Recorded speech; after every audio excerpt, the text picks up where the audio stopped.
Ya uma e uda. Nayamutera. What's goody to the goddess and the gods, and what's popping to the people, and well, like we always do about this time.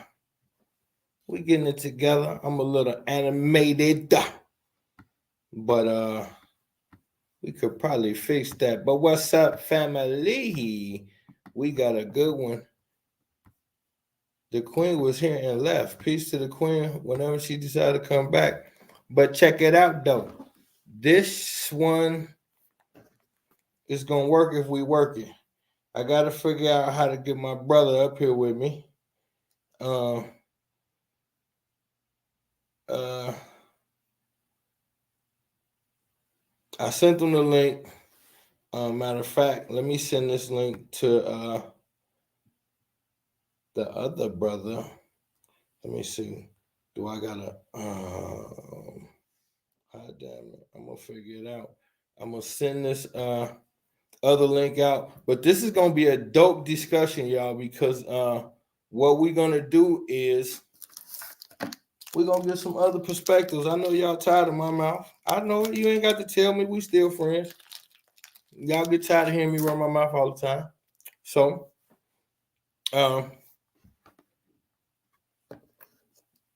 it's supposed to be a 5-panel discussion. I'm not sure if all 5 are gonna make it, but it'll definitely be 3 of us. I got 2 on the way. So pretty soon we'll be off and running. Now, what we doing is we're gonna keep the energy where it's at.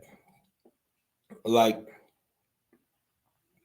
we're not letting our foot off the gas with religion, because I feel like we do a show here and there, we make a few points and people forget about it. So what we need to do is stay the course. Y'all know what it is. Knowledge is the only real power. Information is the only real currency.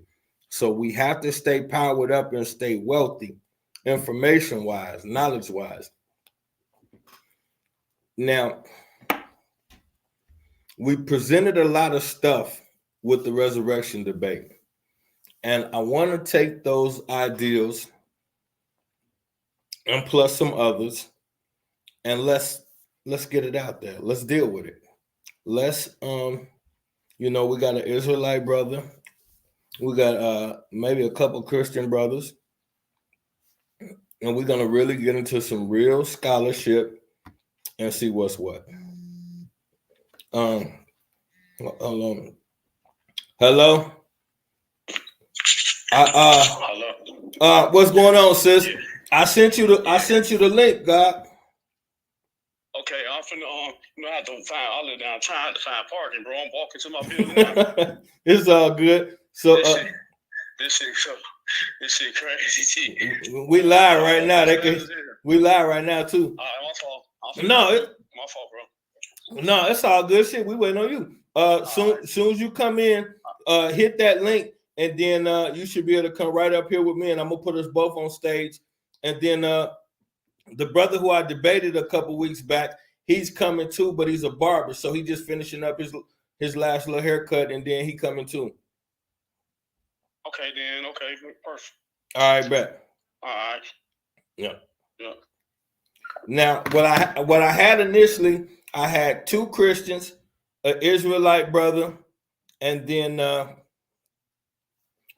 brother who I'm pretty sure is more on the comedic side of things because of his name. And then I said me as non-religious. Queen Mother, Yaunima. So now what we want to do is every time I bring up religion, people get emotional and get mad at me, and it turns into an internet shouting match and nothing gets accomplished. What I'm trying to show y'all is that regardless, I know it plays a factor in how a lot of y'all know me. And I'll be the first to admit, I got a fairly filthy background. I'm probably not the guy you would look to say, hey, this guy knows something about religion. I get that.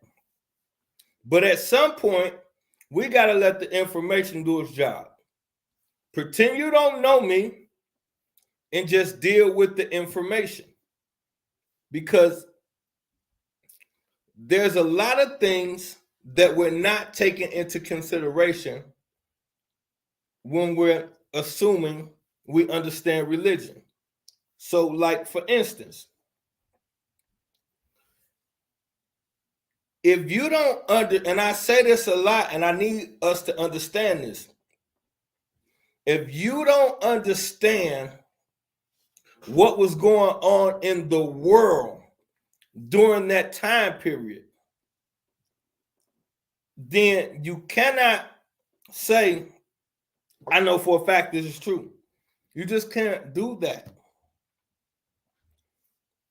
If you really don't understand how Bibles are created, that's important for us to know. See, most of us think, and I'm not even going to just blame it on Bibles, I say religious books in general. Most of us think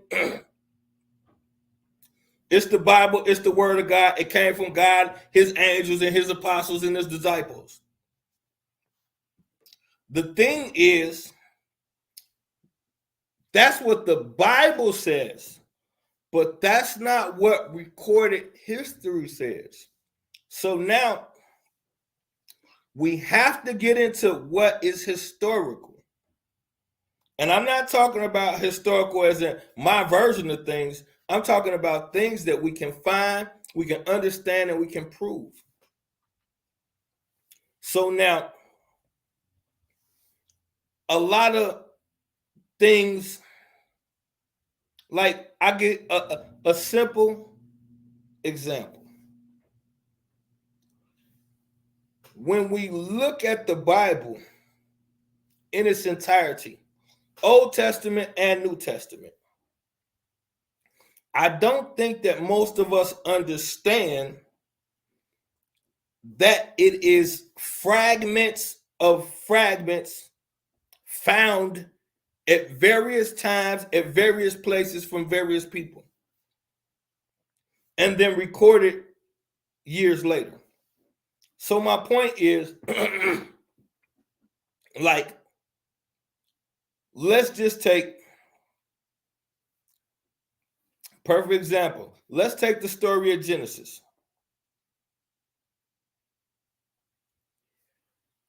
That story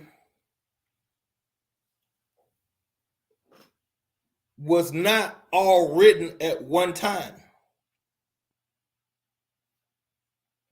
This is the story of how everything started. It wasn't all written at one time by one person. So you think it came directly from God? No. These are manuscripts that were later found in pieces, not complete, meaning they would have a piece of page one, a middle piece, and a bottom piece. And on page two, they might have a top piece and a bottom piece and no middle. Page three, they might just have a middle, no top, and no bottom. That's how it was collected. So now they got to take all of these pieces of fragments and sit in a room and put the story together according to what they think. So the missing pieces are made up by the people that are writing it. And that's not my opinion. That's a fact. Anybody tell you something different, they're being dishonest.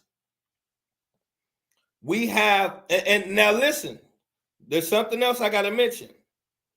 We don't have the original anything. All we have is fragments of copies of copies.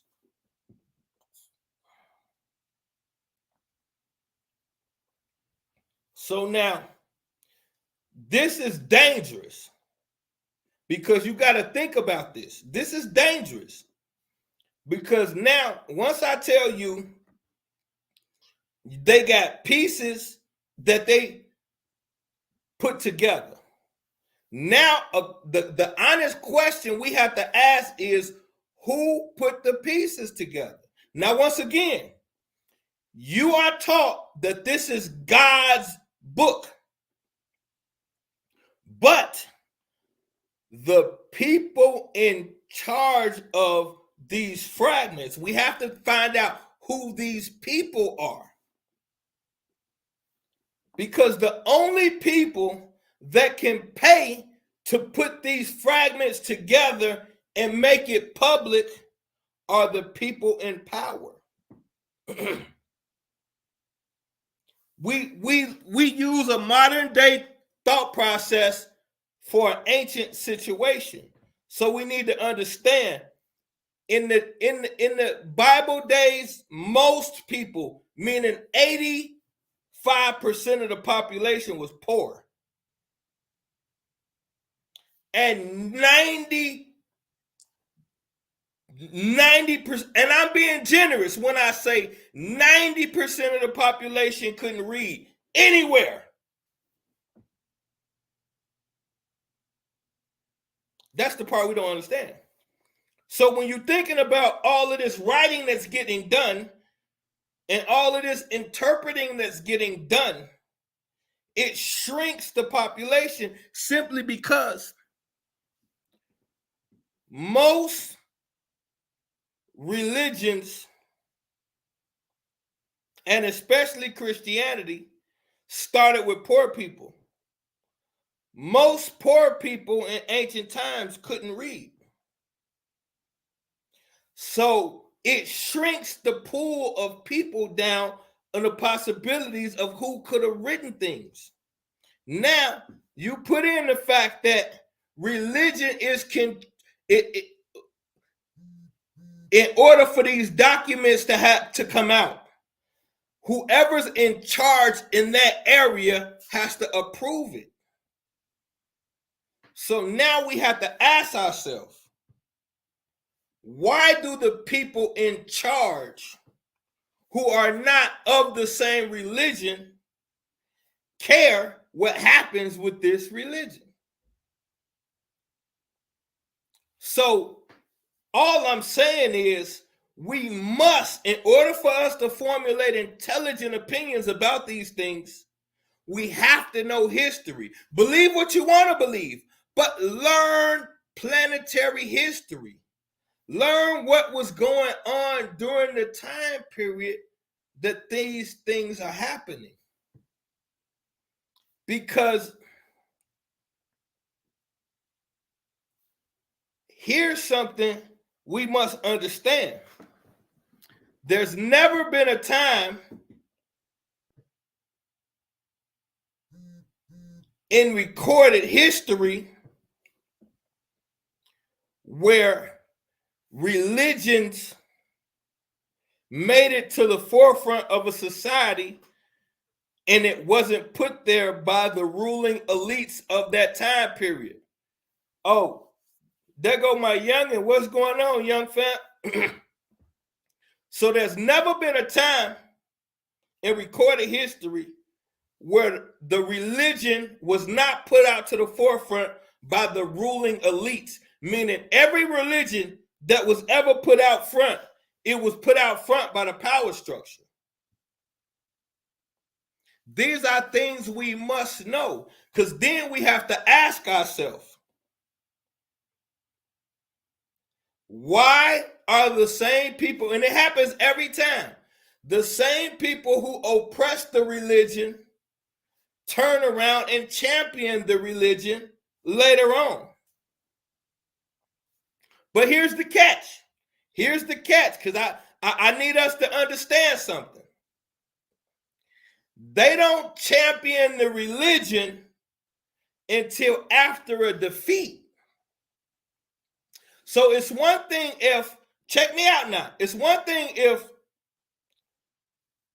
we battling and I win the battle, then of course my religion gonna go to the forefront because I won the battle. But how frequently does the person who lose the battle, religion, end up at the forefront? See, we have to ask ourselves, what was the history during that time period? So I want to particularly stay with Jesus for a minute. Now, what that means is when I say Jesus, I'm talking about, we must know this. Y'all can't get bored with the technical stuff. Y'all just want to hear hallelujah and some miracles. No, that's how they get us. We got to be mindful and pay attention. You can't get bored with the technical stuff. It's first century is when this is happening. And it's first century Rome. That's very important. Now, the reason why that's important is because first century means the first 100 years. AD. You know, there's BC, then there's AD. The first 100 years AD is called the first century.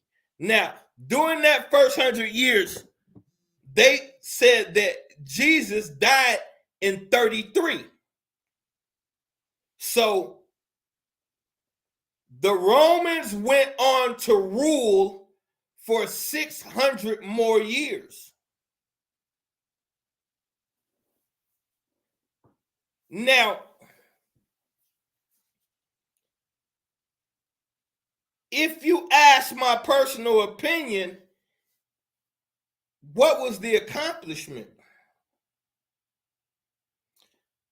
The persecution got worse. They start feeding the Christians to alligators and all kind of shit. They start putting them in the arena and killing them. They start going crazy on Christians, feeding them to the lions and shit.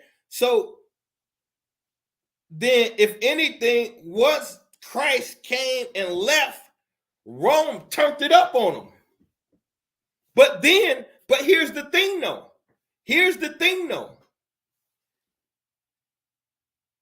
300 years after the death of Christ, it becomes 100% Roman religion. Huh? So he came here to die for our sins and then give Rome a 600-year run in his name. Hold on, this is the brother right here. What's going on, God? Yeah, I'm on StreamYard, but I don't know how do I get to you? That you hit the link I sent you? Yeah, it got a little duck on there. It's you should be a hold on, bag up. Okay, bag up a little bit. Let me see. Destination. Go to there. It say destination. Let me see. Mm-hmm. Excuse us, y'all. I'm trying to get the brother in here with us. It's a YouTube channel. Yeah, YouTube channel. Yep. Go to the YouTube channel. It say choose an account to continue to start streaming on. Choose an account to continue to start. You should be able to go right. You should be able to go right to the damn it. You should be able to go right to the to where it says destination and put in my YouTube address. You should be able to put my YouTube. Go back. You should be able to put my YouTube address in. Damn, I definitely want to. It's a destination, YouTube channel. Yeah. Over, ain't it a button right over there where you can hit? YouTube channel. Yeah. Now what? Now say I say choose account. I say continue to StreamYard. I'm say continue. Developer choosing the account will redirect you to StreamYard.com. Got it. Yeah. So I'm trying to. All right, here we come. I was super cooking too. You got it? No, it just got this on it. It got what on there? You got choosing the account to continue to StreamYard. I can't read it from here, God. Damn. I don't want Say choosing account. Yeah, so my account is Misinformation Nation. Mine is Misinformation Nation. And you should be able to but if not, then you're gonna have to you're gonna have to because I don't want everybody to leave. We was cooking, and then you could just, when you figure it out, pop in. Let me see if I can sign into a Google account. Let me see if I can sign in. Yeah. Yeah, you probably got to sign in through yours first, and then if nothing else, Google will tell you exactly how to do it, my dude. It's just hard for me to do it because I can't see your screen. Right. I'm gonna text you then. Yeah. And then just we're gonna be here for a minute. Whenever you get it, I'm ready for you. Okay. All right. 1,000 apologies, family. Okay, so we were super cooking. Damn, I left my water. We were super cooking. So now politics is important. So now, like I say, now after 33 in the death of Christ, you get Rome. Rome allegedly goes all the way to 636. Christ died in 33. So that's a 600-year run. And but 200 by 200, Rome was half Christian, damn near, or a large percent Christian by the second century. By the third century, Constantine completely made everything Christian. But now, I would have this discussion with people all the time. And so now here's what people want to discuss with me. When I bring up Constantine, people will get into a discussion about what that meeting, because the famous meeting, Constantine, is the Council of Nicaea. For those of us not familiar, that's 325 AD, when they officially made two things. Well, they made a couple things, but the primary two things they did was they made it official who Jesus Christ was, and they made it official when they would celebrate Easter. So now, a Roman ruler is the one, if it's not for a Roman ruler, you wouldn't be able to walk around with your Christ crucifix on and be proud to shout about Jesus. A Roman emperor did that. So now, you'll say, so what? What's wrong with that? He was anointed by God, or you might say something like that. And you would say that trying to defend the religion, but you don't know anything about the actual dude. And see, that's why I say we got to know history. So now I could give you an overall without going too deep in it, but it's almost unanimously agreed that Constantine wasn't really a Christian.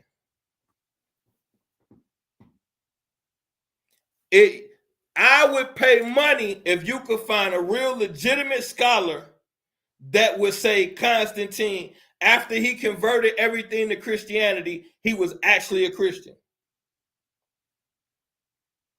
So why did he do it? This stuff really matters. So now, if I can take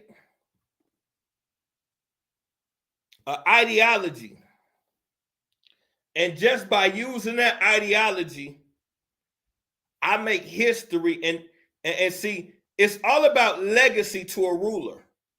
To any ruler, the most important thing to a ruler is not his people, is not his country, it's his legacy. What will they say about him after he's gone? So now, what's the legacy? Constantine the Great, the first Christian emperor.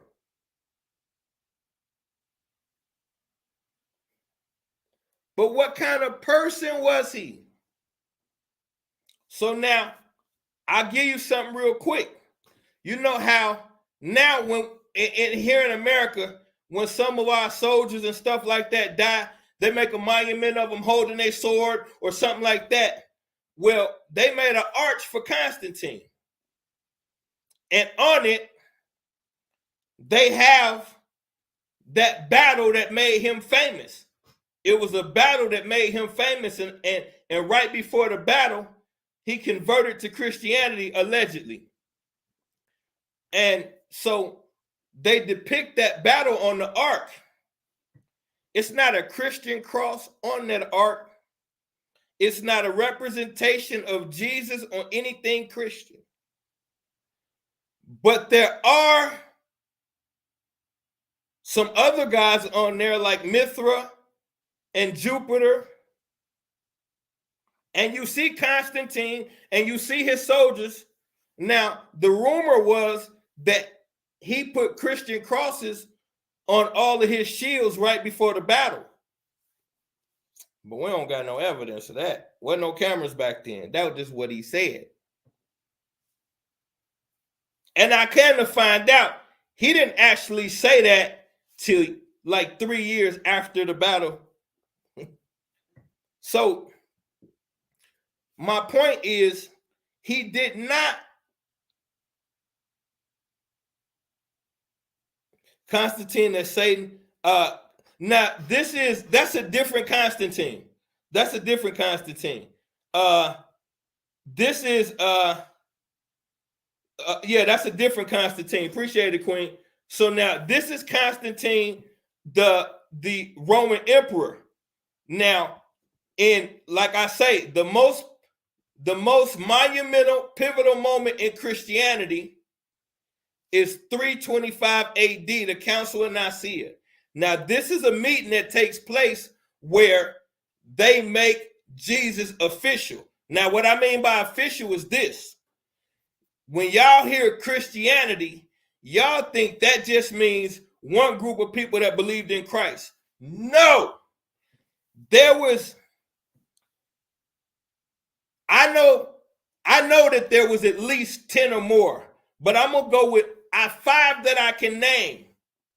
Different Christian sects, meaning they were Christian, but they got different way that they view it. So now they don't always agree. And now we're talking about Christians, but this is a Jewish religion, just so we clear.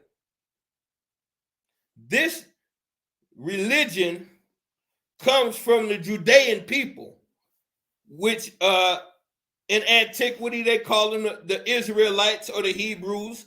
Modern day, they're the Jews. But we need to understand where this thing is coming from. Now, when Constantine makes it official, he did so on the heels of his relatives. See, that's something else we don't know. Now, I know I brought that to the forefront.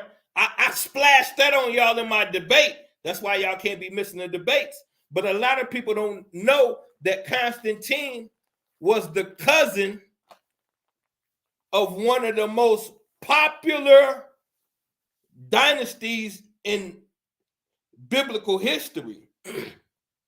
And when I tell you this name, soon as you look up the name, it's going to say, did they write the scriptures, or are they responsible for the Bible, or something like that? So now, like I say, the history got to be important because you cannot just go off that book. You got to know the history, and then you can decide. We just here to deal with history. Now, from a historical standpoint, there are no Christians as Jesus is walking the planet. There are different sects of people with different belief systems that are similar to what would later be called Christianity. But there are no Christians. And the Jews, we need to understand the plight of the Jews.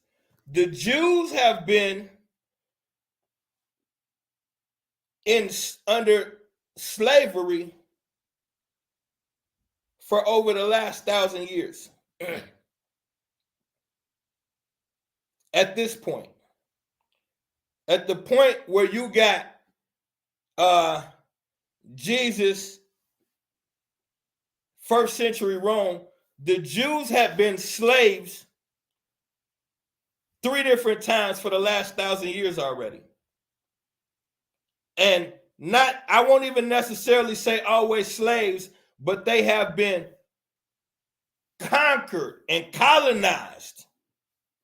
Now, to their credit, they're hard as hell to colonize. Which Jews, black ones or the other Jews? Now, see, here's where, okay, that's a great question. So let's deal with it like this. It is, at this point, you're dealing with more fair-skinned Jews that would look more like Arabs and lighter. There's some dark-skinned ones too, but it's starting to fade out. Because see, here's the thing. Like I said, you got 1,000 years of slavery. So now the Persians enslaved the Jews. Matter of fact, let's get to it. We're gonna deal with some real deal history. Because I'm gonna give y'all the dates. I was ready for y'all tonight.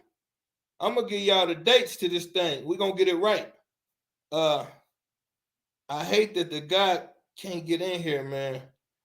Because I really would like him in here. But now, okay, so now we're dealing with the Persians. So we're dealing with 539 to 332 BC.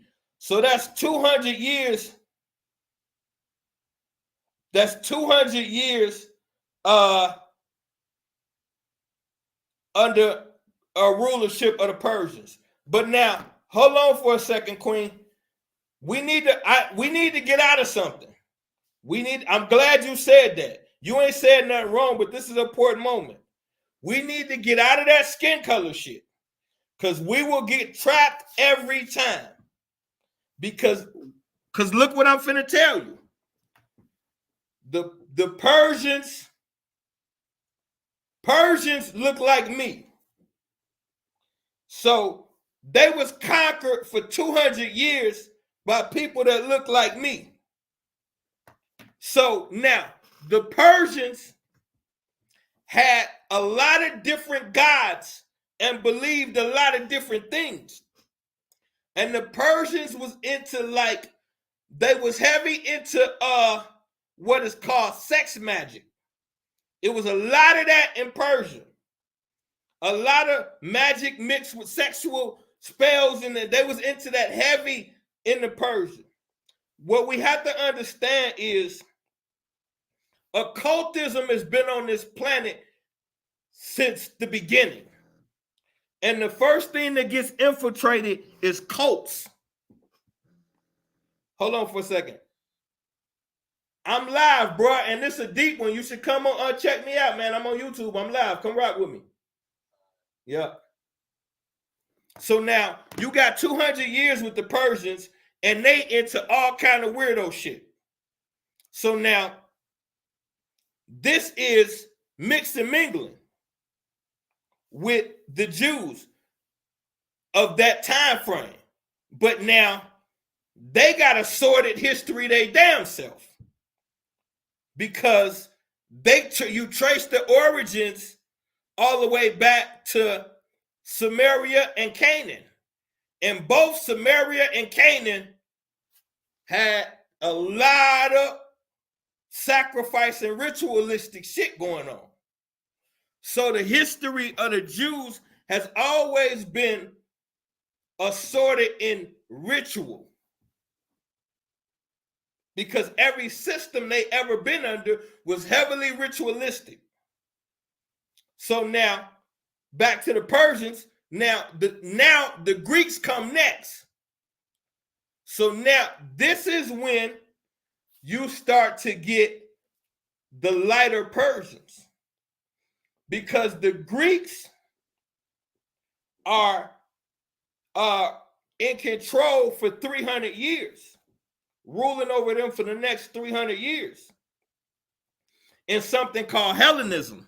Now, Hellenism is the Greeks going all over the world and, excuse me, queens, fucking, making babies and conquering. They're turning the whole world Greek, meaning a lot of mixed babies and Greek doctrine is getting implemented into every spiritual system on the planet. That's the purpose of it. So a lot of people like to argue this, but you have to understand history and you have to understand what conquering means. So when I conquer you, y'all have to understand at this time, remember what I told you, most people are poor. So they know they're going to get the riches from there.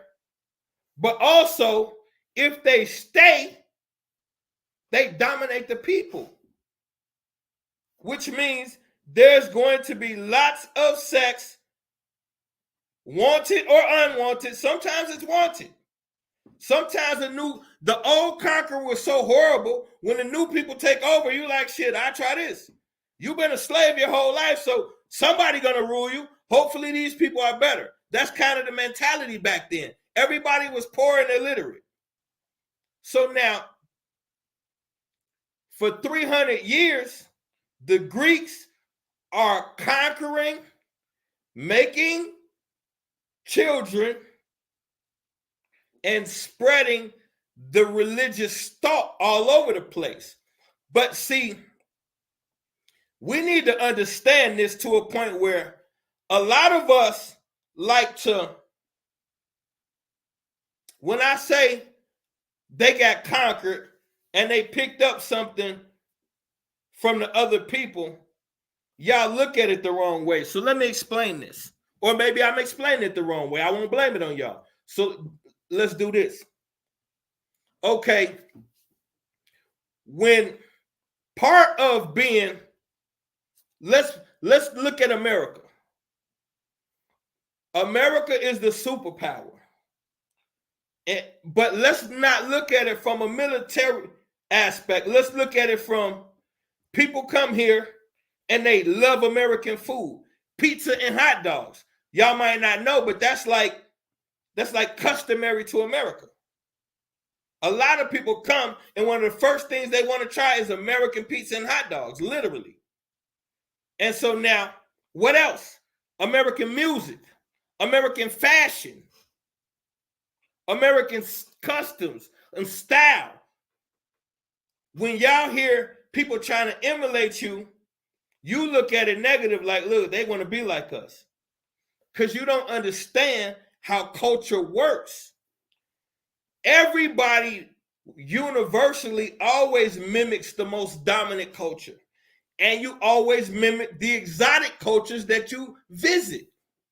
So the most dominant cultures where you're going to get most of your how you do things from. And then when you travel abroad, you get some of your fashion sense and some of your different things that you can bring back.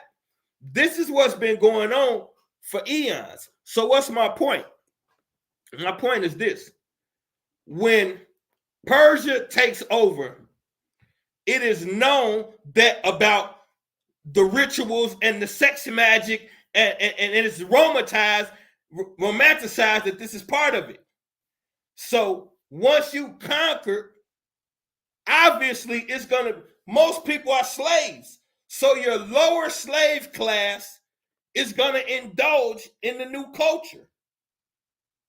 And now that is gonna trickle up. Why? Because it's fashionable.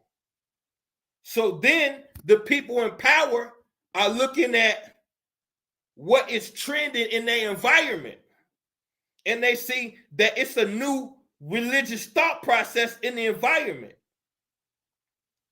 So now their job is to, this is why y'all see they keep making Bibles, because of what I'm explaining to y'all.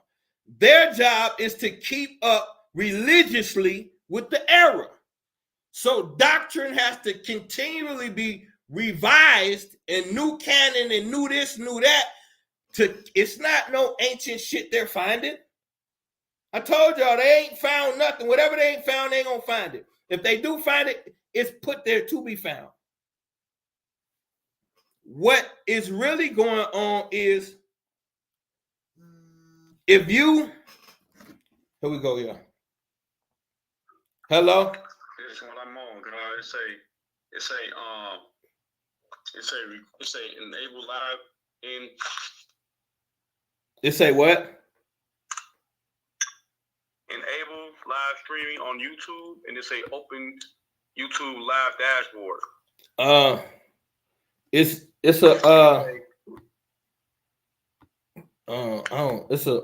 gotta be a button you hit or something. Damn it.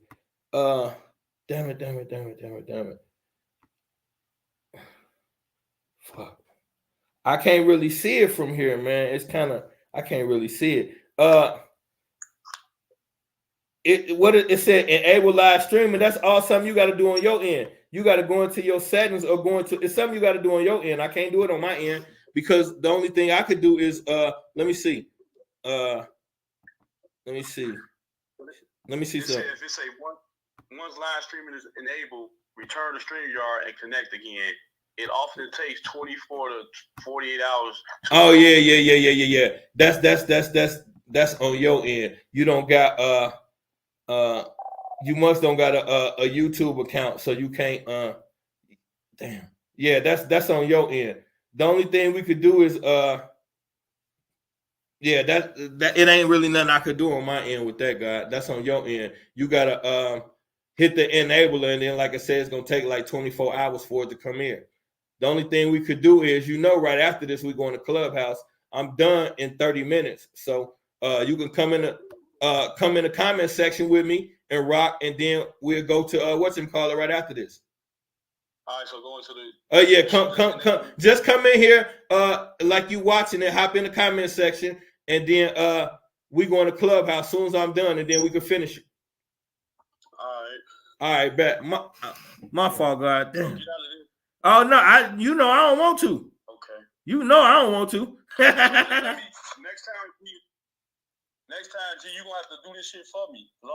Yeah, that's why I thought you was. I thought you was coming over at first, and then you was like, you gonna do it with your people. So we'll get it together. But we gonna rock in Clubhouse. We got a minute in Clubhouse. Most of everybody here gonna come in the Clubhouse with us.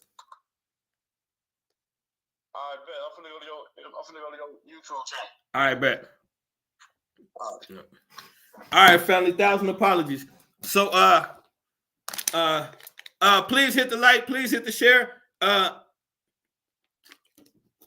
he was in Clubhouse with us Sunday, Queen. That's who was in Clubhouse with us Sunday. Okay, so he said I ain't gonna get out of this. Ski Mask in the building down south. What's happening, kinfolk? Let's rock. He know I don't want to get out of this. So now all I'm saying is this right here. We have to take in account of how this thing works. So when you, say, you don't have the same religion as the power structure. In ancient times, there you go, God. In ancient times, it wasn't no No, I was trying to see if it was a way I could. There you go, right there. I was trying to see if it was a way I could get you in, God. But whatever you say is, you know, if you got something to say, I'll put it on the main stage. So, so now religion what I'm trying to get us to understand is religion of the ancient times was kind of like fashion. If you don't have the religion of the elite class who conquered you, a lot of times you didn't have religious freedom. And if you did, it was to a small extent. So if you're dealing with the Greeks ruled with an iron fist. The Greeks ruled with an iron fist. Now, they were slightly more tolerant because it was two cultures. You already had a Judean Egyptian culture already merged when the Greeks invaded. So the Jews was already established under Persian Egyptian rule. So the Greeks, what the Greeks came in and did was, for the first year, they tried to fit in. But when they got rejected and Alexander died, then the Ptolemy era took over. And when Ptolemy took over, they ruled with an iron fist. So they closed down every worship center until they got what they wanted. And what they wanted was to merge deities. So they took an Egyptian deity and merged it and created their own deity. Now, I used to be like, and a lot of us say they stole the culture. But as I do more research, that's not how it worked back then. It's not considered stealing culture. Here's what's going on. If I conquer you under saying I'm superior to you. Now, once I get there into Egypt and we see, and our people see, this is something different in here. So what all ruling cultures do is create a side religion in comparison. So they're not stealing. They all do it. What they're doing is saying, in order to get my God acceptable, my God has to have similarities to yours. So we're going to give you your version of it, because what we have to understand is a lot of these characteristics of gods go back to ancient religions. So a lot of these ancient religions, their gods had very similar characteristics, a couple alterations here or there. So now when you're conquering, what you basically doing is saying, in order, because the conquering, one part is by force, but after you force, you want peace. You want, the best way to conquer is to get the people to accept the new system willingly. And the best way to do that is to give them something they're familiar with. So all rulers recreate a different version to conquer with. What did Islam do? Islam was created when the Greeks and the Persians was warring. What we have to understand is a lot of aspects to that war they don't tell you, because that war ends with a completely different religion and a race that didn't exist. There was no Arab before the Greco-Persian Wars, and there was no Islam. So Islam was created out of that war. Now this is white, predominantly white Greeks warring with Persians who look like me. This is a 700-year war. A lot of babies got made. Now, when you look at Islam, it's got all of the same prophets, the same God and everything, just a couple different tweaks. So now my point is, This is the way it went in antiquity. So now you have 300 years of Roman rule. Now, we went through the Persians and the Egyptians and the Greeks. The Jews had to endure all of that. Now, like I said, what is in their defense is they're hard as shit to colonize. Every description we get of them in the Bible is they hard-headed as fuck. And they are. And that's why it was so many wars trying to conquer. But now, what happens is out of these wars come opportunity. So mystery cults is very important, and we don't analyze that in the realm of religion. But all religions are born in mystery cults. So now we have to be able to access some of those cults in ancient times and see what they believed in. And that's when we find a lot of similarities to what we're now calling Christianity. That's why in my presentation during the debate, I had a list of virgin birth gods, dying resurrected gods. These are stories that we don't know that were told prior to this religion. But here's the key. Here's how you have to, because in real scholarship, you cannot say just because the story was told before now that this version ain't the real version. You can't say that. It's not good scholarship. What you have to prove is the story was told before and these two cultures encountered for a substantial amount of time. That's the prerequisite. So now we're looking at not only are the cultures merging, but all of these cultures are cultures that have conquered. So now what you're getting is doctrine. A big part of conquering is we take everything. We sack your village, we raid your town, we take everything. So now, once we're in the first century under Roman rulership, this is when you get the Judeo-Roman wars. Now remember,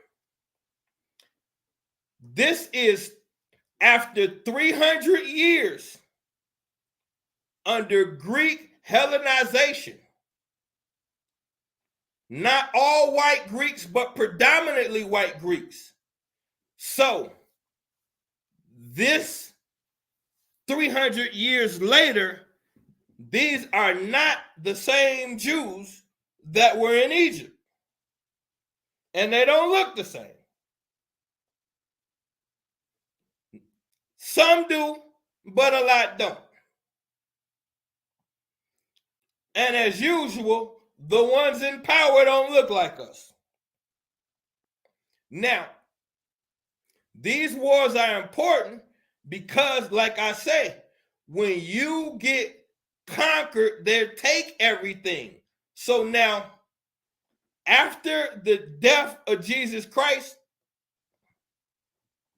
we have to understand a few things. We make it as if during the time that they say he lived, people were talking about him. That's not true. During the time that they said he lived, no one wrote about him. Now, you start getting writings about him almost 30 years later. Damn near 40. And you get Matthew, Mark, Luke, and John. But these are not the names. The church fathers, 2nd century, decided on the name Matthew, Mark, Luke, and John. So we don't know Matthew, Mark, Luke, and John, who they are. These things are important because the most important description we're getting about Jesus is coming from 4 anonymous people. That's important. Now, we can go to the writers of those times, and then when you start looking at all of the writers, it's a lot of things are suspect about the writers. So a lot of questions have to be answered that we can't ignore. So now, I'm not even going to deal with, we haven't even got to the paganism part because we have to deal with the war part. Because in 70 AD, almost 40 years after the death of Jesus Christ, what's going on, God? What's going on, Peace Queen? So we're talking about almost 40 years later, after the death of Jesus Christ, you get the Jews go to war with Rome. Now, the Jews were living in Rome, and they had been under Roman subjugation ever since the 1st century. So they went from the Greek domination to Roman domination because the Rome conquered the Greeks. So by default, they get the Jews. Now, if you're not bothering me, we're going to let you do what you do. The problem is you have something called the imperial cult. I'm giving y'all some fire history. This shit's important. You can't let it bore you. This is how you get to the truth. The imperial cult means all Roman leaders are gods. They started that with Julius Caesar. And they didn't like it, so they tried to kill Julius Caesar. And the people went crazy, and so they had to keep that system. So the imperial cult means all Roman rulers are a god. And everybody under Roman rulership has to acknowledge the Roman ruler as a Caesar, aka a god. Now, this is a problem for the Jews because the Jews cannot worship anything but Yahweh. Now, so they go back and forth. Now, obviously, for this thing to take to 70 to get to a boiling point, there had to be some compromise on the part of the Jews. Now, here's what the compromise is. I told y'all, ancient mystery cults. They just came out of Greek Hellenism. Rome does not change anything. Why? Because Rome idolizes Greece. Just like Greece idolized Egypt, Rome idolizes Greece. So they just take the same system and keep running with it. But the only difference is Rome is heavy on tax. They tax the shit out the people. Keep you even more poor. So now here's the point. This back and forth between them and the Jews, it stretched out so long is because what the Jews did is said this. Look at your gods and look at our gods. We got a couple things different, but we're not so different. So this is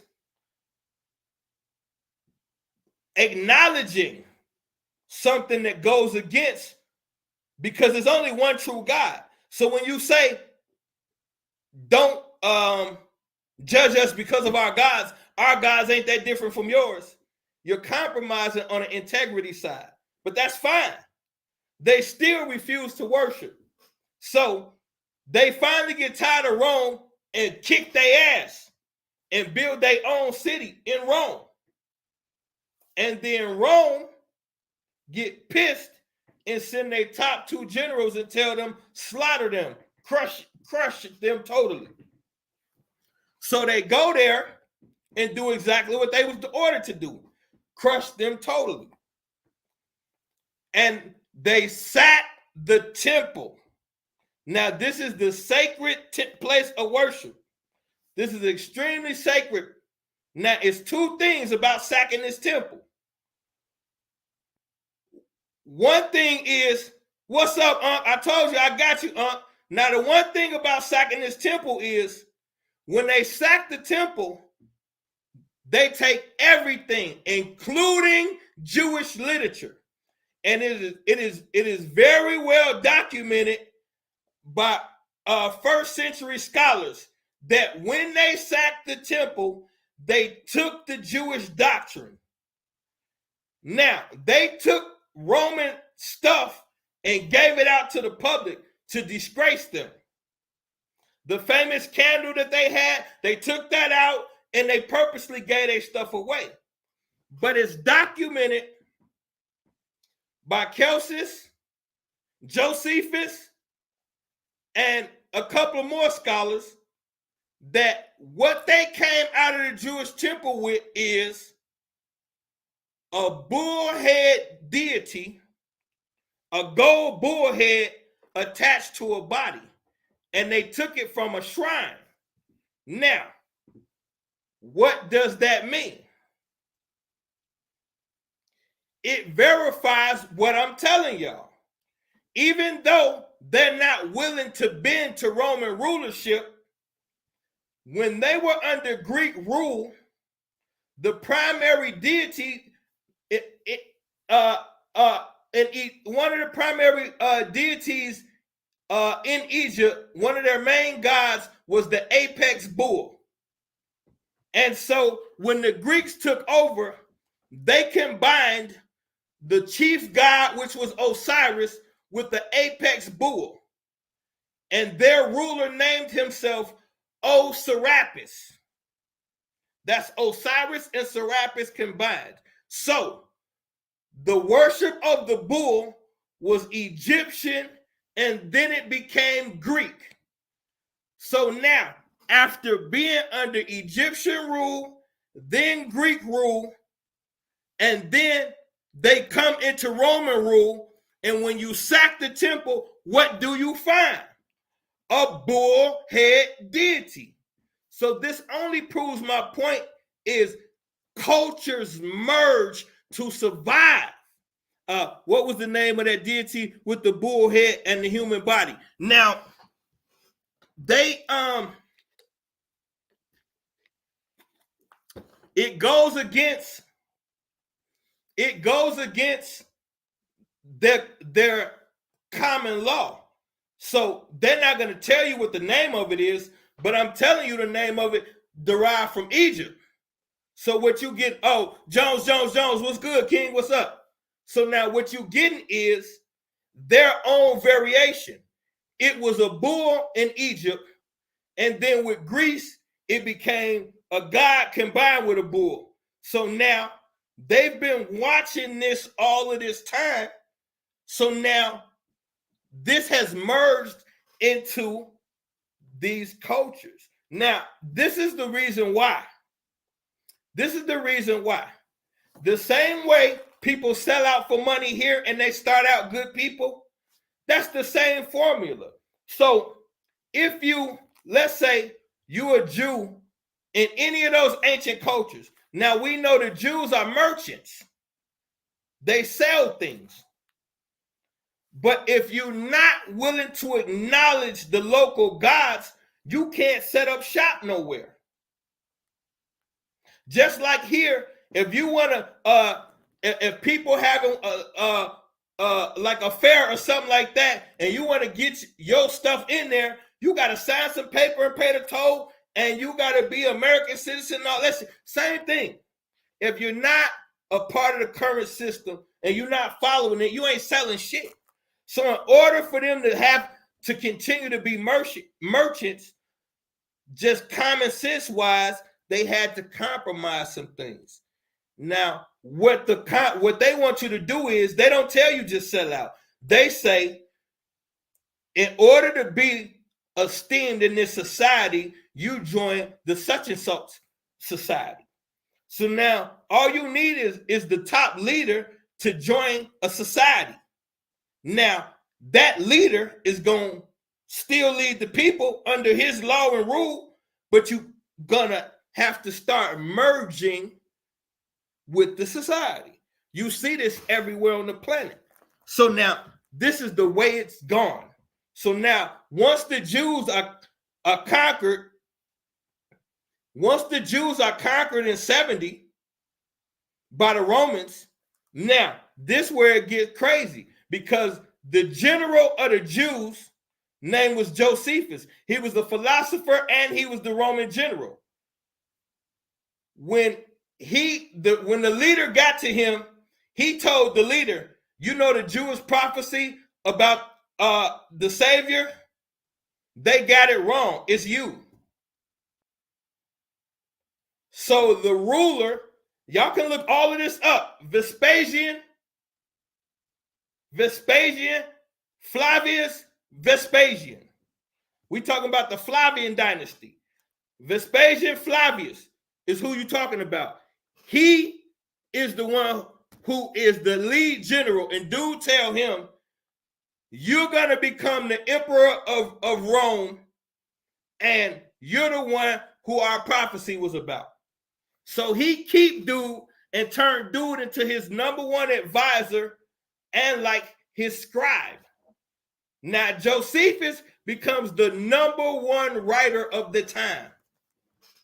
So now this is important. I took y'all there for a reason, because if you're going to look up Bible history, the number one scholar you're going to run into is Josephus. Anybody tell you different, they're lying. The number one first century Bible scholar that everybody uses is Josephus. And he was conquered by the Romans. So at the point that he's conquered by the Romans, can we trust anything that he writes? Now, he was a Jewish scholar, but he got so close to the Romans, he changed his last name to their last name and married into their family. He's the one writing about Jesus in the first century. So the information that you're getting from the first century saying that there was a real Jesus, most of that is coming from Josephus. We got to know history. So now, how does it get to a point where Christ becomes the primary thing in Rome? You got to know history. So now, since we got Josephus writing, and Josephus said, I'm the Messiah. So I'm going to let Josephus keep writing about the Messiah. I don't care who they think I don't care who they think he's talking about. He already told me this is about me. But what's happening though? It's 3 wars to the Jews, and the Jews lose all 3 of them to Rome. So they're still under Roman rulership. And what do they fight? What is the war about? It's about your God versus mine. The Jews refuse to bow down to the Roman God. So how does Rome rule for 600 years? I just told you the Jews lost every war. So there's no reason to convert. But there's a clue, because now for all my Christians, the teachings in the Bible about Jesus are called the 4 what? The 4 Gospels. The 4 Gospels. But in ancient Rome and ancient Greece, the word gospel is a military word. Look it up. This is a fact. Look up what did the word gospel mean during ancient Greece and ancient Rome. and it's going to tell you exactly what I'm about to tell you. It was a military word. Essentially, gospel, the word gospel in ancient Rome and ancient Greece meant good news in military victory. So now, think about what I'm saying. In ancient Rome, the word gospel meant good news in military victory. The Jews lost all 3 wars. So they didn't have any good news in military victory. But the Romans did. And coincidentally, that's who takes on the Jesus thing. Now, keep in mind, all of this is under Roman rulership. And now, we still didn't even deal with the crucifixion. But I'm going to keep that short and sweet. The crucifixion was written about by 4 people who we don't have a clue who they are. The oldest gospel of the crucifixion is Mark. Out of the 4 gospels, Mark is first. Mark ends his gospel by saying, Mary ran out of the tomb and didn't tell anybody.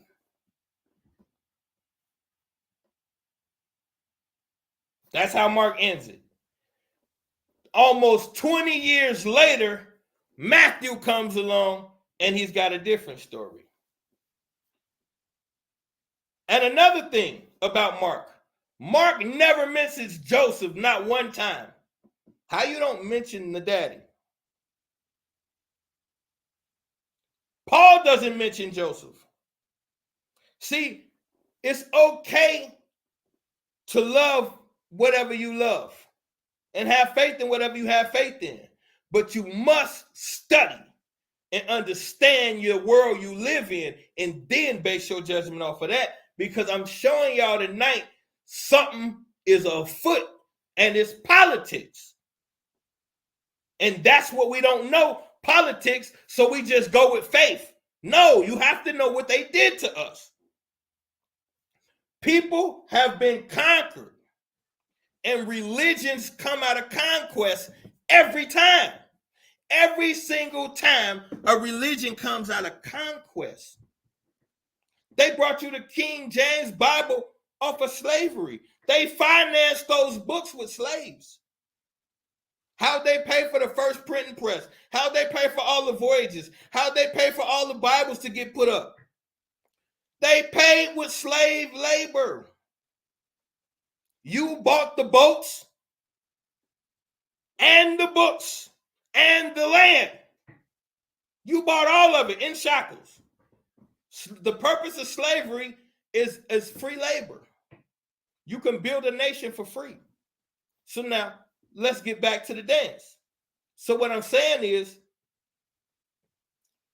where y'all think there's guaranteed fact it happened, these things, and I know what y'all would like to say, because they was against Jesus, they destroyed all the information. It don't work like that. It don't work like that. They tried everything on the planet to keep us from finding out we was God. They went so far as to tell, let me show you how it don't work like that. See, what God do you believe in? You say you believe in God, but then you don't. Because, see, I believe in the God. Not the one on paper. I'm talking about the God, the one that built the whole shebang. That God. So then I understand something. In that Bible, they told you the mark of the beast was 666. They told you that 666 was the Antichrist. But if you read the fine print, they said 666 was going to be the end of mankind. They didn't say the human race. They said the end of mankind. They chose their words carefully, because watch this. 666 is science, not the devil. 6 protons, 6 electrons, 6 neutrons. You know what that's called? That's called carbon-12. Yo, black ass, melanin. 666 is melanin, carbon-12. I promise you, I put my life on it. Now, why? Now, here's the thing. In order to exist on this planet, in order to live, you need carbon to live on this planet. You must have carbon to be alive on planet Earth. Carbon-12 is 98% of carbon. I'm going to say it one more time. 666 is carbon-12, aka melanin. You, the human, who this planet was created for, the human being. Now, all things on planet Earth need melanin to be alive. Need carbon to be alive. I'm sorry. All things on this planet need carbon to be alive. Melanin is 98% of carbon, which means you need melanin on this planet or the planet dies. If we leave the planet tomorrow, the planet will die. So they lie. 666 is the closest thing to God you'll ever see. They told you it was the devil. Uncle, I'm going to tell you nothing but stuff that you can go right on Google and find out I ain't lying. I do that on purpose so y'all can see. 666 is carbon-12. Carbon-12 is melanin. I'll put it to you this way, and you can Google this too. All of the new spacesuits are coated in melanin. You can't go up there without melanin. All of the new spacesuits are coated in melanin. Ha! Now, this matters because it shows you how when you control information, you control destiny. So now, all of these things, and I've been up here for almost an hour and a half, and you haven't heard me say not one moment where Africans was in charge of this thing.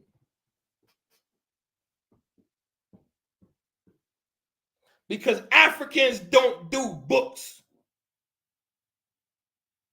The real Africans do nature and the planet. All of y'all want to run to Egypt. By the time they called it Egypt, it was more wicked than Greece, Rome, and America put together. Where you think they got it from? Y'all love to say they stole this from us. They stole this from us. But you only take the good shit. No, if they stole it, they stole it. But I just proved to y'all how once you've been colonized for hundreds of years, how the fuck, listen, it's simple. When we came to America, we didn't come as Christians.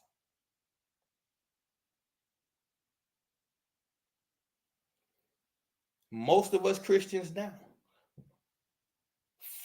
400 years. We just had the 400-year anniversary of our colonization in this country.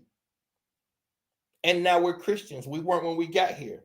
So what makes you think it's any different back then? So now, when you go back to the roots, before we had books, there was no ancient scripture. There was just belief systems being passed on word of mouth. And where does your belief system come from? Your belief system comes from the region you're born in. Okay, well, the Israelites was Canaanites. So their original origins come from Canaan. And make no mistake about it. Y'all so high strung on being Christians. This is a Jewish religion. Christian is the cult that stole it from them. That's what I'm trying to show y'all tonight. But by time it was stolen, it was something else anyway. So now, I'm gonna make this real quick and bring it to a nucleus for y'all. Once this Roman ruler, who I was telling y'all about, the one who conquered the Jews in 70 AD, his name was Vespasian. Once Vespasian dies, his son's name is Titus. His son becomes the ruler after him. But remember what I told y'all, because of the imperial cult, all Roman rulers are gods. So Titus goes to the Roman Senate and requests that his dad be deified. The Roman Senate agrees. So Vespasian Flavius becomes a Roman god.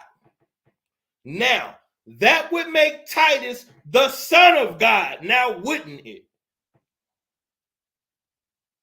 And might I add, there's no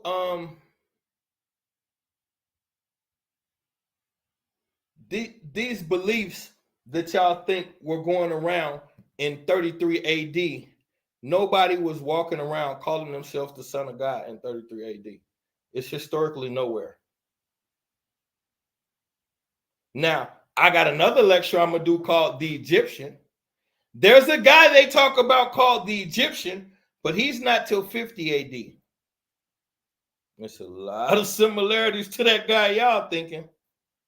And it's crazy that that's a lot closer to when he starts to be written about. They start writing about him around 60. Ooh, and so that's up for another lecture. But anyway, so now the daddy dies and becomes a god. Now his son becomes the son of God.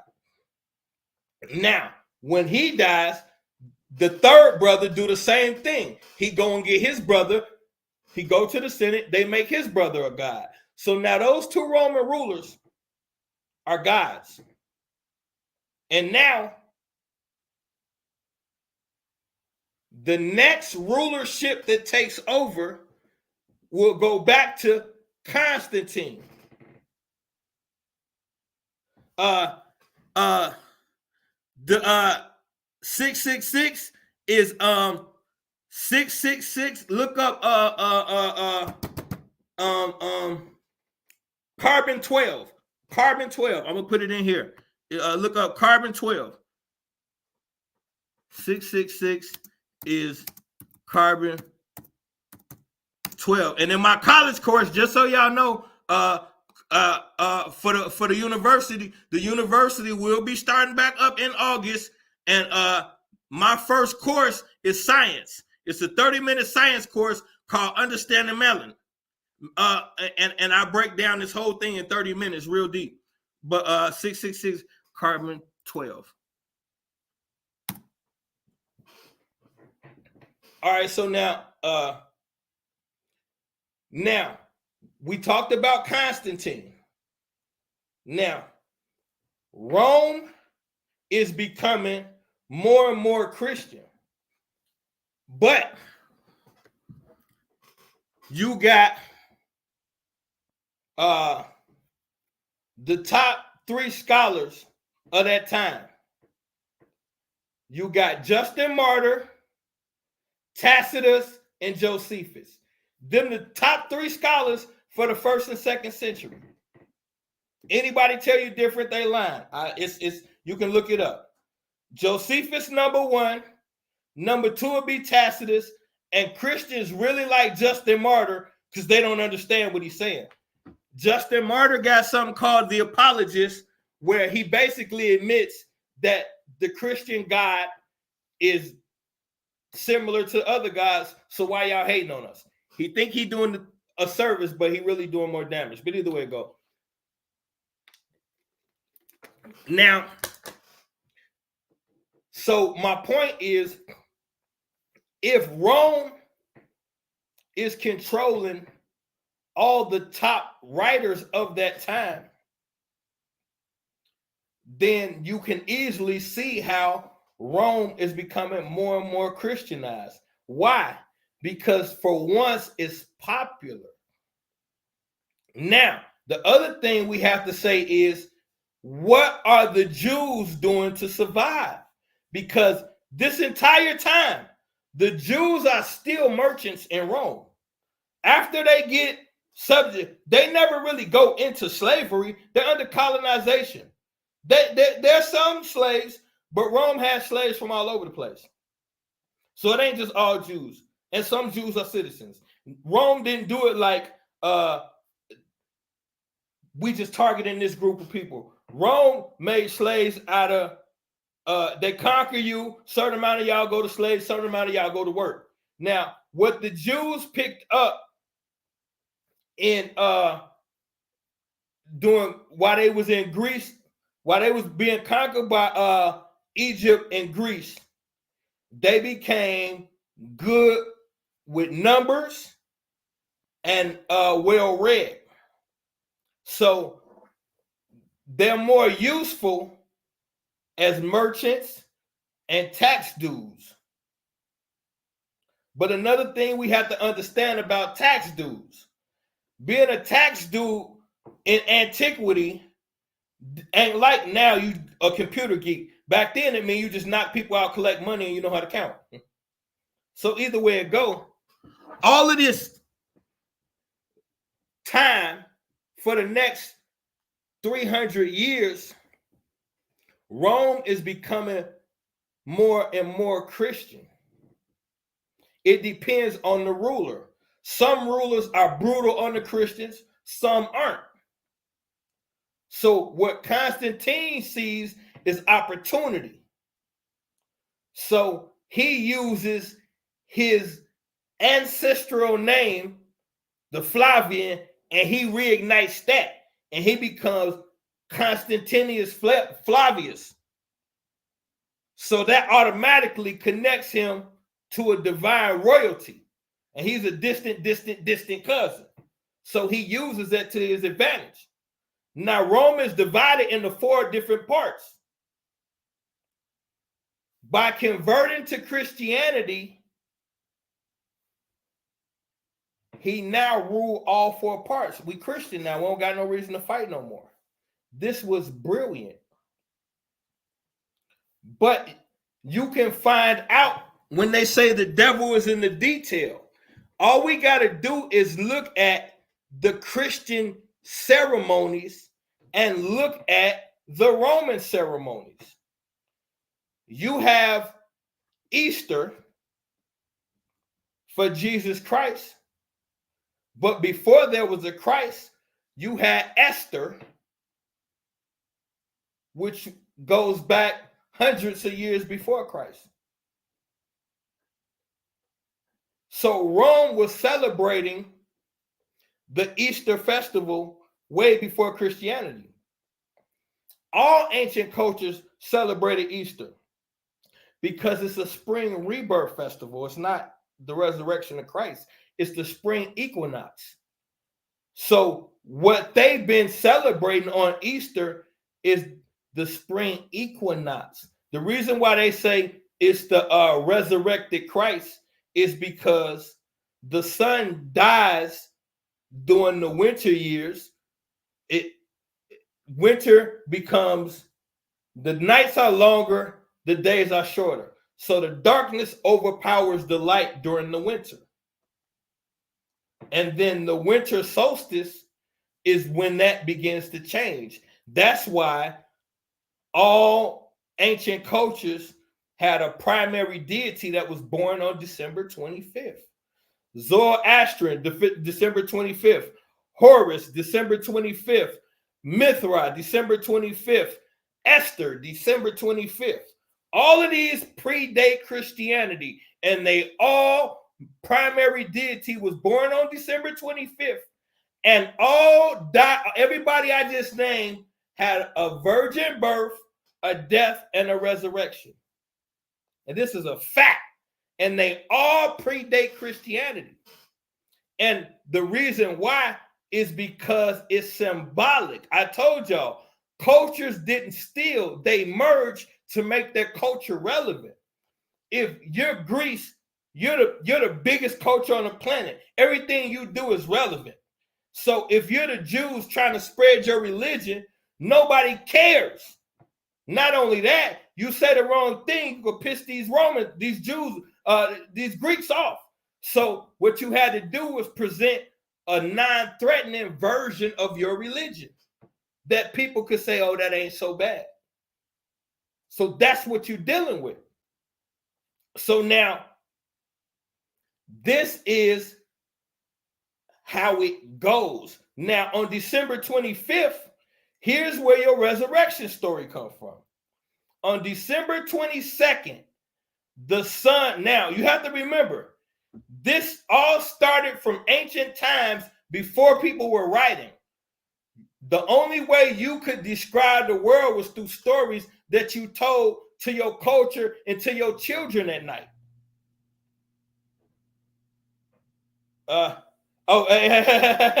We rocking. So now you had to be able to explain. Children got questions. Your wife, she got questions. What's the world like? What are we experiencing? So we had to study the stars and study. The queen was studying vegetation and we were studying the stars. And we would meet in the middle and come with what we find. That's why the queen was doing all the gardening at first. And we was just navigating the planet. What is this all about? So then you start learning how it rotates up there. Ain't no pollution, ain't no skyscrapers. You could see the night skies. You used to even be able to see the other planets back then. It was so clear.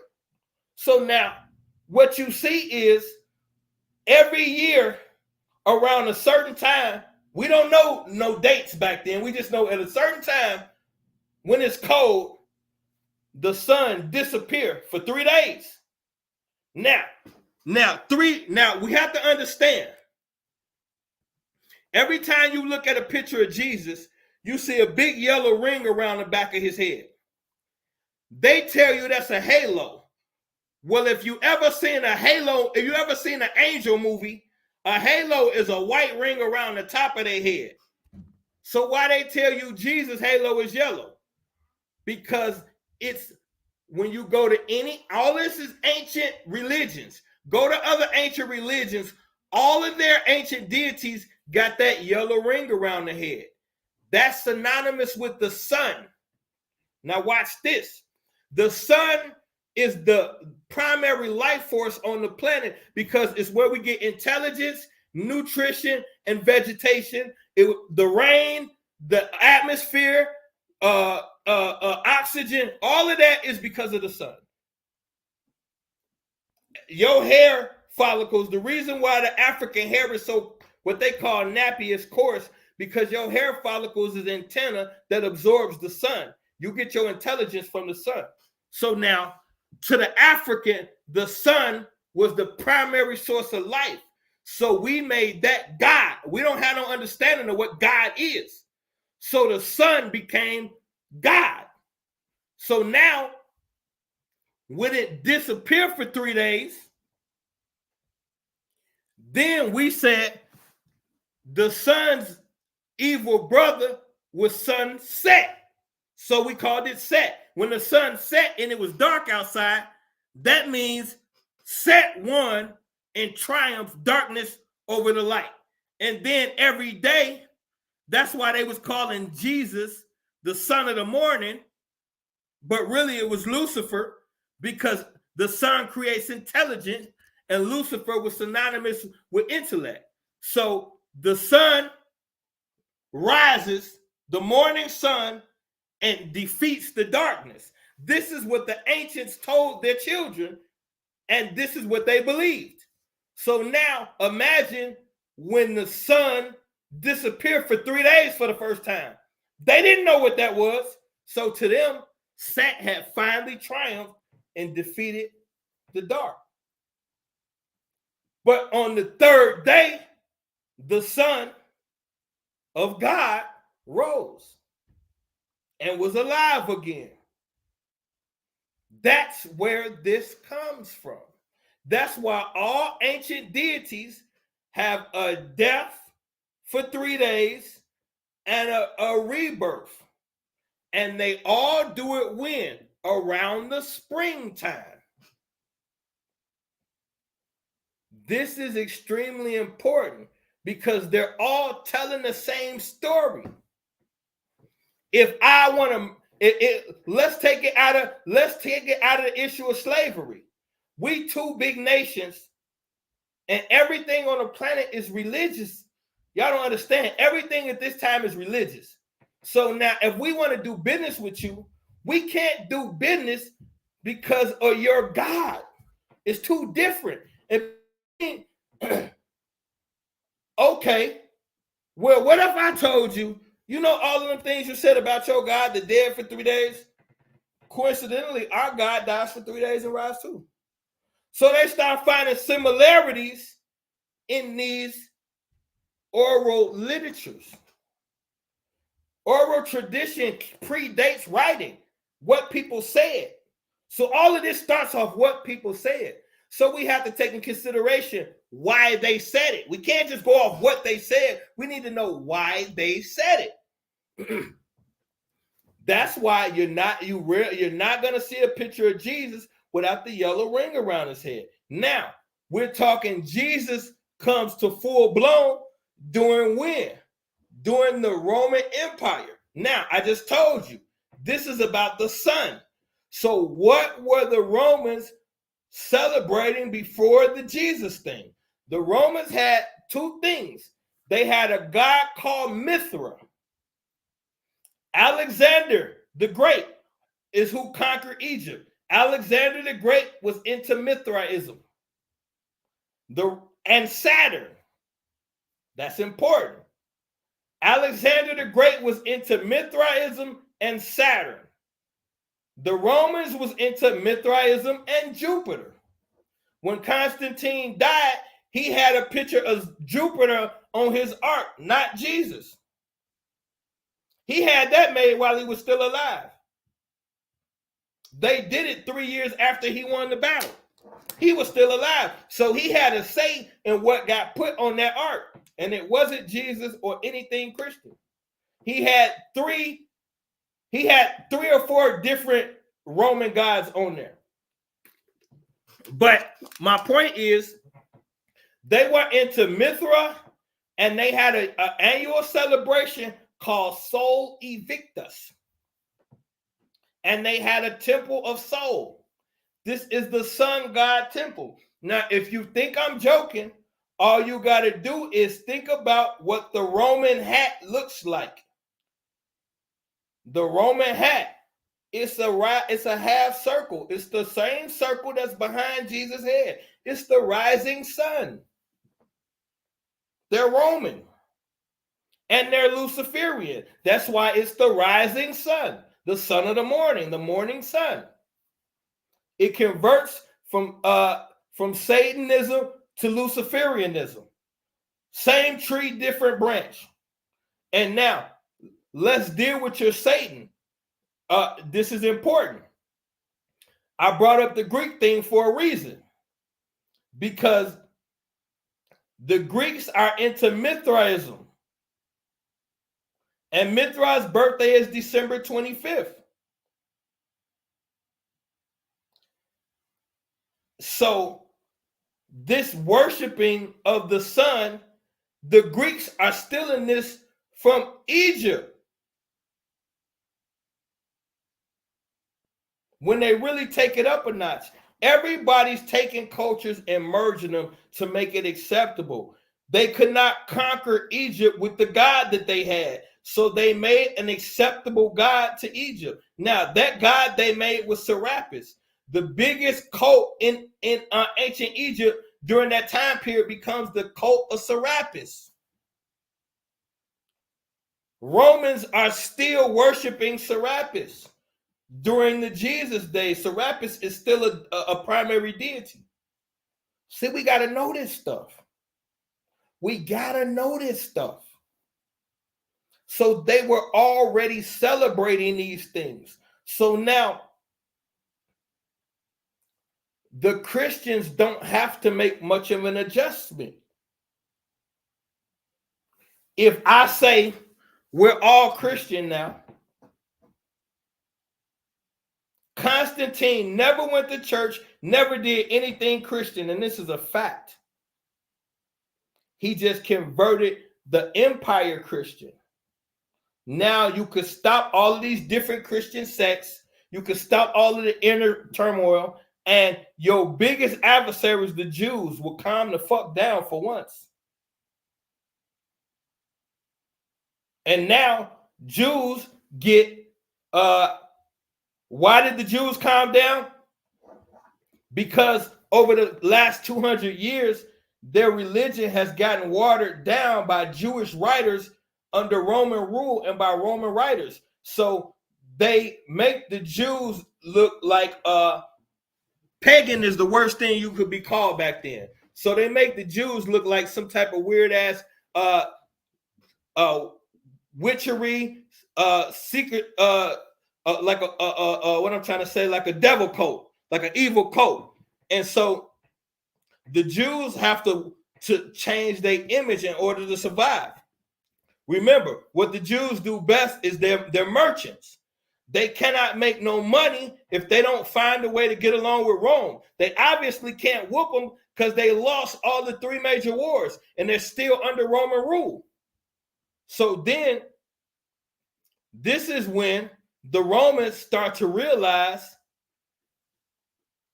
we can hide because religion stifles war. Under religion, it stifles war. Remember, Rome was divided into 4 pieces. All he had to do was say, everybody's Roman now. Constantine he's neither one. He's a Roman ruler. He's just a Roman ruler, and he realizes that his ancestors used the Jewish doctrine against them to conquer. So he using the same ideology. If the Jews are your biggest problem and their thing is doctrine, all you have to do is tweak the doctrine. So what he does is he call a meeting and he get everybody under the Christian faith. All y'all got to come to this meeting. I'm the ruler. Everybody come. Because there's a brother named Arius who's going around saying that they're lying about Jesus. Now, Arius believes that Jesus exists, but he don't believe that Jesus is Father, Son, and Holy Ghost. I told y'all, they created the Holy Ghost to eliminate the feminine principle. All of this happened at these Roman meetings. Remember, Rome is in power for 600 years. Coincidentally, the biggest rise in Christianity happens while Rome is conquering the world. We have to look at this because we're thinking that this is the word of God, but this is so far removed from God. This doctrine is not even created yet. So if God did have a hand in any of this, by the time it gets to Rome, 300, we're talking about exactly 1,000 years.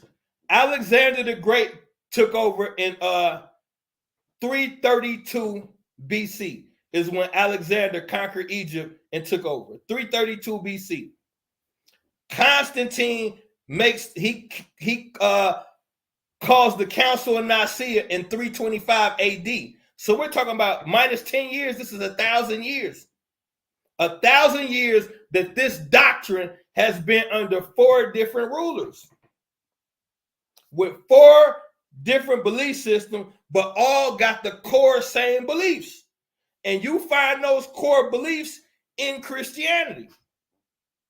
So we cannot ignore that there are at least 10, and I showed you 10 in my debate 2 weeks ago. There are at least 10 died resurrecting gods that predate Jesus for a fact. And you can look into history and find it without even talking to me.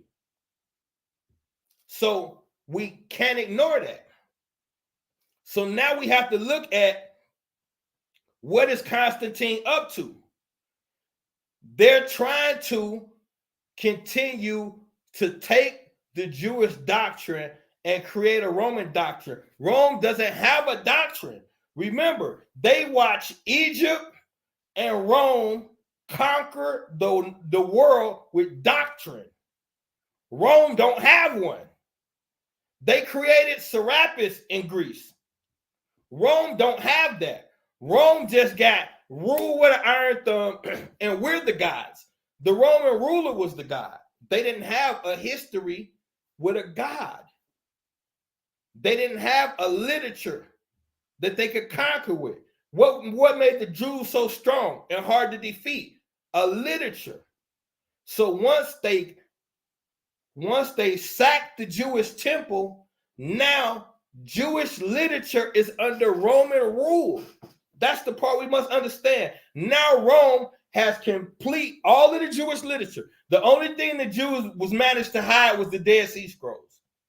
But the Dead Sea Scrolls, we only got pieces of it in fragments. So we don't got no complete literature anywhere on the planet in existence. Just copies of pieces. So what Rome is trying to do is the same thing they watch. Remember what I told y'all. Being a ruler is about your legacy. So every ruler is looking at what happened to get us to this point. And what we're doing is we riding off the shoulders of the Greeks and the Egyptians. And we now control Greece and Egypt. So we have to give, in order to rule over these people, we have to create something superior to what they created. So then you get first century, you get a dying and resurrecting God. Why did they start there? Because the world is familiar with it already. And we're in power. So now we got one thing that's more to our favor than everybody else. Now, Greece had control of the first publishing system from Egypt. But Rome is basically created propaganda. Rome is the inventors of propaganda. They learn how to use, Rome is all about romanticism with words, philosophy, scholarship. So they use that. When you look at the Bible, look at how Jesus talked. And then go to ancient Rome and look at how they talk. Romantic in riddles. This is Greek philosophy that they're using. And you can look at, these are literary techniques that you had to use during them days in order for your writing to be taken seriously. So this is how we know these is coming from a Roman scenario. Zone 1, what's happening, kinfolk?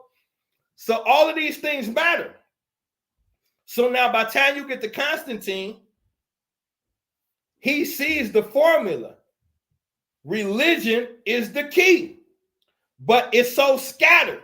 So he called a meeting and bring everybody in. They couldn't agree. Now, if Jesus actually walked the earth and people actually seen him, and he actually had disciples that went on to preach his word, then how come they don't know exactly who Jesus is? They're arguing over, is he just a man, or is he two-part God and man? It was man head, God man, or the Trinity. Man head, God man, and Trinity. Is he just a man? Is he man and God? Or is he Father, Son, and Holy Ghost? They couldn't agree on it. So this is what the Council of Nicaea was about. And then slowly, after the Council of Nicaea, they had 7 more meetings. Christianity did not exist until the end of those 7 meetings. So you don't get official Christianity to the end of the 4th century. But now you have the papacy. And see, this is the part we don't understand. They created the papacy because the world was shifting. It's a big difference between Jewish. You got to say Jews, not Jewish. It's a big difference, Jewish or converts. I'm surprised you would say that. I figured you would go for the term Israelite. By time Israelite is more authentic, in my opinion. By time it becomes Jewish, that's under Hellenization.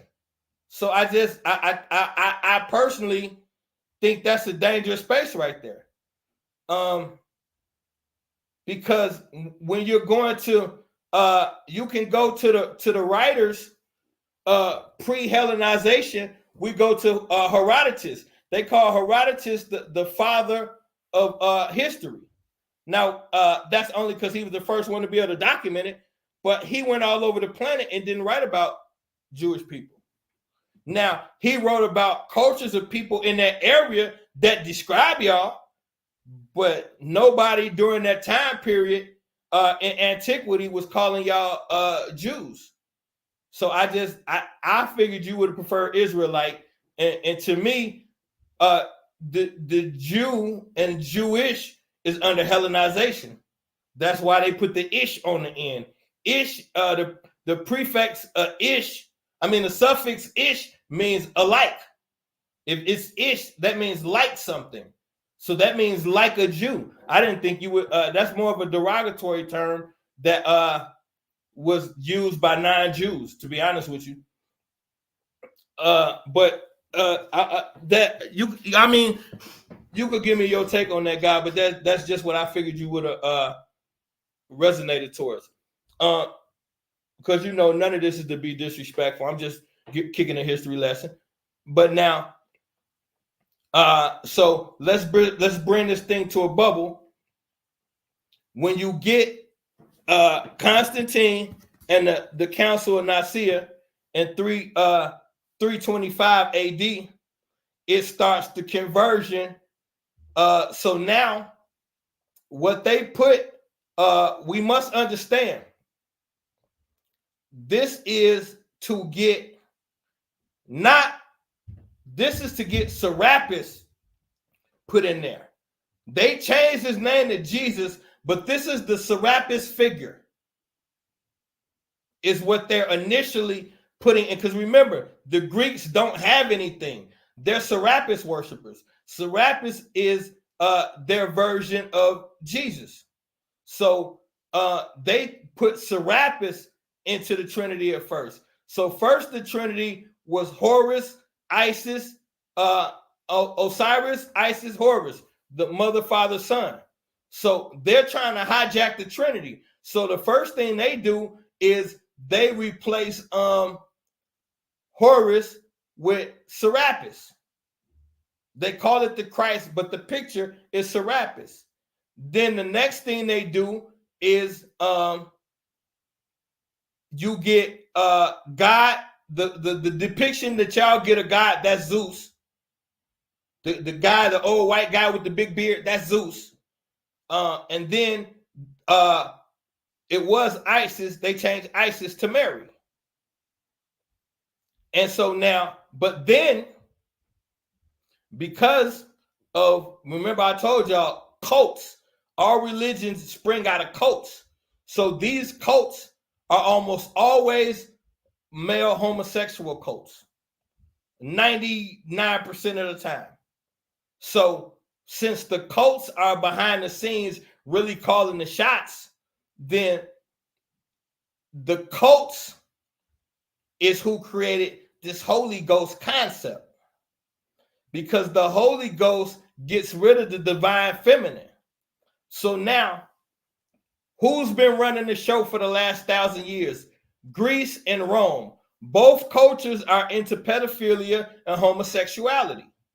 And so when you get the finished version of Christianity, you get the Father and the Son, no woman. They turn the woman into a Holy Ghost.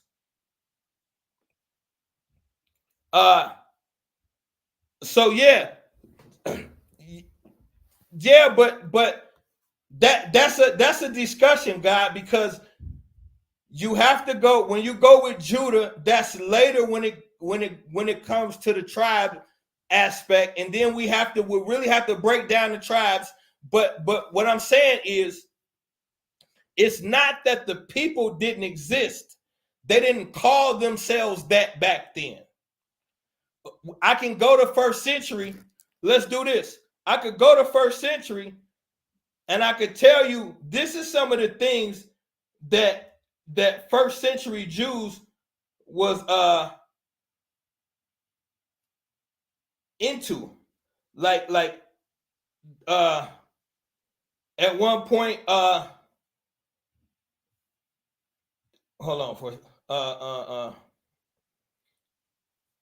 you got Philo. Okay, you got Philo is one of the first. Philo is 64 141 CE. Now this is Philo.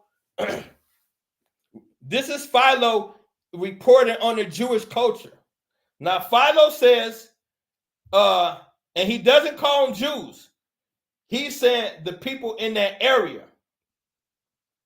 And then I'm gonna give you what Herodotus says. Now Philo says the people in that area worshipped a god named Anabrek, and he also was born of a virgin. And then then they get into it was instead of Judea is Jedud. You can pronounce it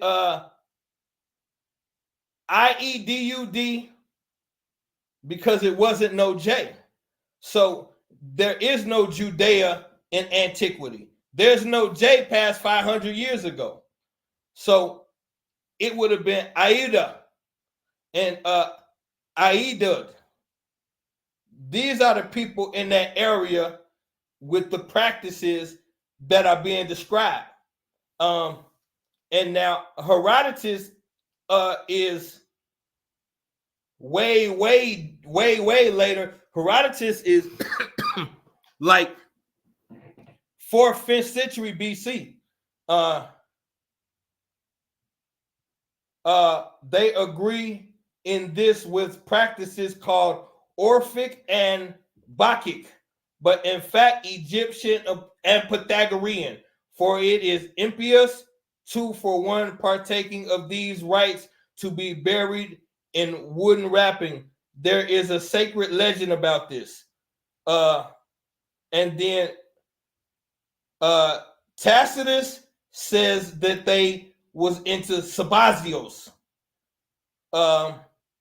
So these are the cults that was around during that time period. There was no J, so there was no Judea. They had the same customs that you are accustomed to, probably in the same belief system, but there was not one group of people that were the Jews or the Israelites. No. They've been colonized too much. They're just like it ain't one group of black people in America. It's different sects of Jews, just like you got different sects of Christians that believe different things. You got different sets of Jews that believe different things. So that's just the difference. Oh yeah, we didn't got it. I'm not even looking at the time. Thank you, wife. So y'all, we gotta go to we're about to finish this. Every week we go to Clubhouse. Y'all just get the Clubhouse app, and it's the same as my channel. It's Misinformation Nation. Go to Clubhouse and go to Misinformation Nation. Queen, could you please put it in the chat for me? And we go and we there for the rest of the night. Same discussion. We stop. We go as long as y'all go for the most part. And then we can really that way I'm not the only one talking, and me and the guys, we can go back and forth and dialogue and all that. So we will meet up in Clubhouse right now. Knowledge is the only real power. Information is the only real currency. But the application of both is the route to divinity. I love y'all. I'm gone. Yeah, Clubhouse is in the Play Store, nephew. You can go in the Play Store, get Clubhouse. Matter of fact, soon as I get in there, I'm gonna inbox you the link and bring you right to us. All right, y'all.